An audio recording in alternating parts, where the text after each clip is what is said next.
ko'chada deydi odamlardan deydi mikrofon ushlab olib intervyu olib yuribdi deydi. Bitta savol beryapti deydi, savol javob qilib yuribdi deydi. Kelyapti, savol beryapti deydi. Sizni bu dunyoda yo'qotib qo'yishdan qo'rqadigan insoningiz yoki narsangiz nima? Yoki kim? Ota-onam. Ota-onam. Ota-onam. Ota-onam. Shavkat? Ota-ona? Ota-onam, oilam, yaxshi. Kimdir aytayapti deydi, 99% odam deydi ota-onam deb javob beradi. Qarayapman, kimdir ota-onam deyapti deydi. Kimdir chiroyimni yo'qotib qo'yishdan qo'rqaman deyapti deydi. Kimdir pulimni yo'qotib qo'yishdan qo'rqaman deyapti deydi. Keyin deydi kuldim deydi. Hech kim deydi, mana bu so'zni ishlatmayapti deydi. Ay, niyat deymanmi? Ay. Iymon degan so'z deydi, hech kim ishlatmayapti deydi. Endi sizlarga savol. Biz ota-onamizni yo'qotib qo'yishdan juda ham qo'rqamiz. Bu rost gap, bu to'g'ri gap. Lekin ota-onamizni qachondir yo'qotamizmi baribir? Baribir qachondir ota-onamiz ketadimi biz tashlab yoki umrimiz oxirigacha biz bilan bo'ladimi? Yo'q, baribir tashlab ketadi. Bu dunyo karvonsaroydir, kimdir kelur, kimdir ketur deydi. Kimdir keladi, kimdir ketadi. Ota-onamiz keldi, yashayapti, qachondir ketadi.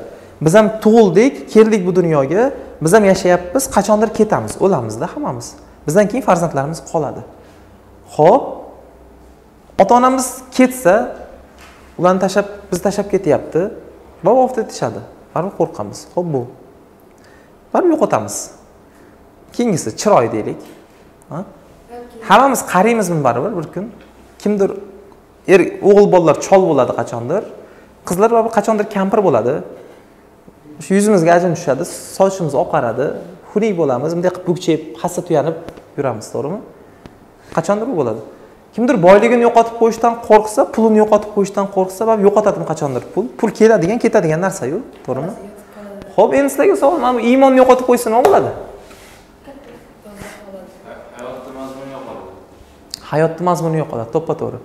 Iymoni bor odam bu dunyoda to'g'ri yashaydi. Iymoni bor odam birovga yomonlik qilmaydi. Iymoni bor odam vaqtini bekorchi, bemaza narsalarga sarflamaydi. Iymoni bor odam birovni ko'nglini og'ritmaydi. Iymoni bor odam ota-onasiga xizmat qiladi. Iymoni bor odam ko'pchilikka yaxshilik qiladi. Iymoni bor odam to'g'ri keladi, to'g'ri yashaydi, to'g'ri o'tadi. Iymoni bor odam o'zidan yaxshi nom qoldiradi. Ko'ryapsizlarmi? Bitta mana shu iymon degan so'zni ichida qancha narsa bo'lib ketyapti. Siz to'g'ri yashash kerak, ota-onaga xizmat qilish kerak, u qilish hammasini baribir iymonga borib taqalaveradi hamma narsa. Misol uchun uy qurdingiz. Uy qurdingizda shuni fundamenti iymon bo'lishi kerak-da, ya'ni betoni. Qattiq shamol kelsa, tomingizni uchirib ketadi, to'g'rimi? Tomingizni uchirib ketdi deylik. Qattiq shamol kelib uyingiz yiqilib tushdi. Qulab ketdi. Lekin beton qoladimi, qolmaydimi? Qolib ketadi. Shuning uchun agar iymonimizni baquvvat qilsak, ya'ni beton qilsak, iymonimiz bu dunyoda yashashdan hayotimizdagi mazmun kelib chiqaradi o'zida-o'zi. Aytdim sizlarga, iymoni bor odam ota-onasining ham xizmatini qiladi. Iymoni bor odam vaqtida ibodatini ham qiladi. Iymoni bor odam hammaga yaxshilik qiladi. Iymoni bor odam birovdan haliga yomonlik, birortasidan yomonlik ko'rsa, unga yaxshilik bilan javob beradi. Mana ko'ryapsizmi, hamma narsalar iymonga borib taqalar ekan.